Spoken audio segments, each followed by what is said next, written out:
Vamos lá. O segundo bloco de perguntas é sobre. E aí, a Rússia vai parar. Primeiro, vai conseguir ocupar a Ucrânia inteira?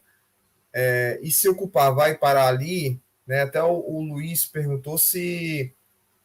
Na verdade, o Luiz e o César perguntaram se essa ocupação não teria como intenção abrir espaço até a Crimeia para esse acesso mais rápido às águas quentes, né? Então, assim, qual a análise que vocês fazem?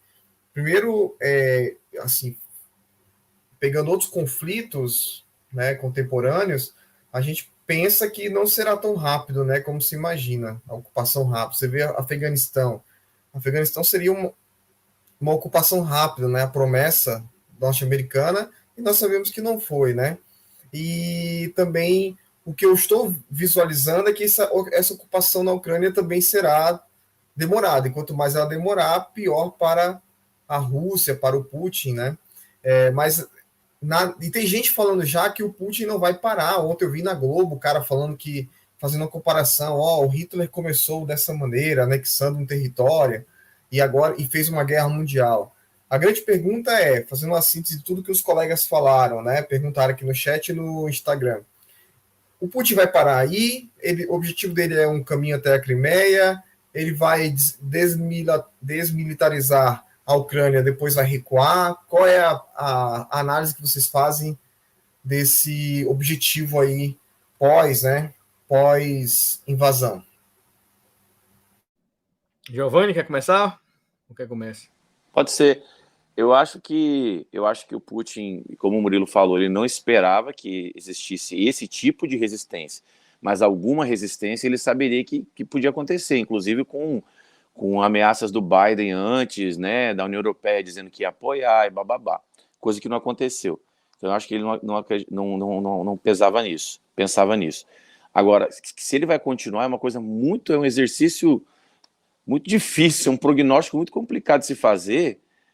Primeiro, que a gente não tem bola de cristal, e segundo, porque essa movimentação no tabuleiro, embora existam alguns movimentos que sejam muito comuns nesse tipo de ação militar, você não sabe em que intensidade isso vai acontecer. Eu, particularmente, usando minha bola de cristal aqui, não acredito que o Putin vai avançar a mais que isso. Agora, imagine uma situação hipotética de Inglaterra, França, Alemanha, Estados Unidos entrando nessa guerra de fato, o que eu acho difícil, por um aspecto muito simples, economia, né? Esses países entrando, a Rússia vai bombardear eles também, e aí a gente está falando de uma crise econômica, considerando que nós estamos no mundo globalizado, uma crise econômica sem precedentes. Ia ser um desastre muito pior que a crise de 29, muito pior, ia ser uma coisa assim, uma coisa brutal. E todo mundo sabe disso, não é uma coisa nova. Então, os Estados Unidos sabem disso, a Rússia sabe disso, né? E a Rússia está o tempo inteiro falando, a gente não quer ficar, a gente só vai desmilitarizar, vai desnazificar, vai dar independência de Donetsk e Luhansk, depois a gente vai embora. Meio que também dizendo, olha, eu também não quero, né, criar um conflito muito grande, eu só quero mostrar quem é que manda. A China, como o Murilo falou, os Estados Unidos, a União Europeia, a Alemanha está quietinha.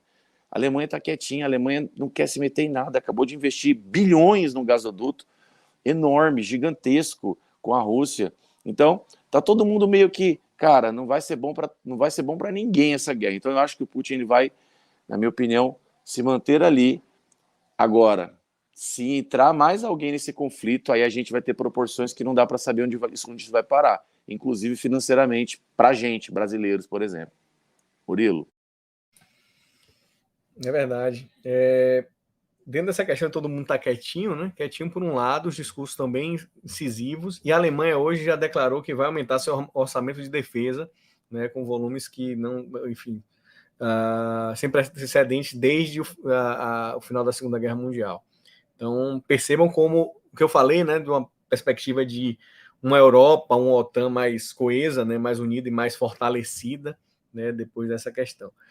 Mas dentro desses debates que estão acontecendo aí, eu estou acompanhando uma série deles, e eu até preferi, né, gente? Na verdade, foi um recorte que eu preferi trazer para vocês desse resgate histórico. É justamente para a gente tentar construir, né, um caminho para que as análises possam ser feitas com direcionamentos, com o que ocorrer a partir de hoje. Então, isso é importante para vocês, dentro dessa perspectiva. Mas, dentro de uma dessas análises, desses debates, eu achei uma interessantíssima, né, que tem cara de plot twist, parece série do Netflix, né, que é o seguinte: da Ucrânia está sendo usada pelo Ocidente como um laboratório para testar o efetivo militar russo, né? Eu falei, pô, era plot twist, né? Ou seja, o bode expiatório para tentar, né, analisar como a Rússia está militarmente de fato, né? O que é que ela pode fazer, né?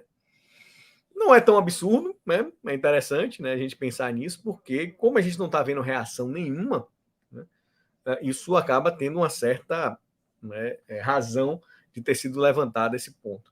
Mas a gente tem que entender também que, se a gente pegar um exemplo mais recente da atuação da Rússia, né, na Síria, por exemplo, em que a Síria, os russos, né, do lado de Bashar al-Assad, e os Estados Unidos com os rebeldes, né, tentando depor o regime na Síria, né, a Rússia usou alguns artifícios que ela não chegou perto ainda. Por exemplo, aqueles foguetes termobáricos, né, em que seria uma possibilidade, mas que também ia gerar um impacto na comunidade internacional gigantesco, né, na perspectiva de número de mortos, né, na perspectiva de direitos humanos, de agressão, né, até desrespeito às regras, né. Está na Síria, né, um campo de guerra, ninguém liga, né, entre aspas, né, deveria, mas ninguém liga. Então, tem algumas coisas ainda na manga que a Rússia não está usando. Por quê? Porque a estratégia é a seguinte: vamos pensar numa estratégia militar, né, que é uma coisa bem Clausewitz, assim mesmo, né, que é o seguinte: fora essa questão do leste, né, desses oblasts separatistas, né, que a ofensiva foi total, né, o que a Rússia está fazendo é destruturar alvo militar e infraestrutura, né, ou seja, para, né, enfraquecer qualquer possibilidade de reação, né, dos ucranianos. Então, esse plot twist, né, pode ser, né, de fato, mas eu não acredito, justamente porque a Rússia ainda tem muita coisa para mostrar, né? A questão, como o próprio professor Giovanni falou, né, justamente é essa: você tem uma questão de que todo mundo está muito preocupado com os contornos, né, disso, ou seja, gasodutos e oleodutos importantíssimos passam pela Ucrânia.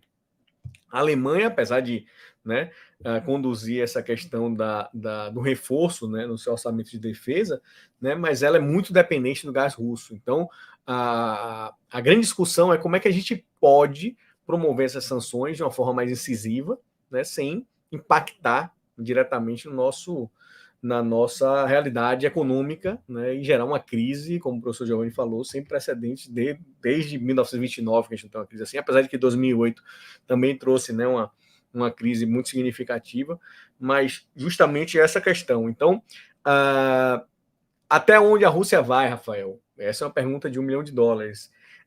Mas, como eu falei, como a parte, né, da estratégia militar mais incisiva foi, de fato, no leste, nessas regiões separatistas, e a Rússia já senta à mesa com os ucranianos para negociar, né? Quanto mais tempo passa, eu vejo que os russos ficam mais, né, sem poder de barganha, né, justamente por conta dessas pressões da elite, da população, né?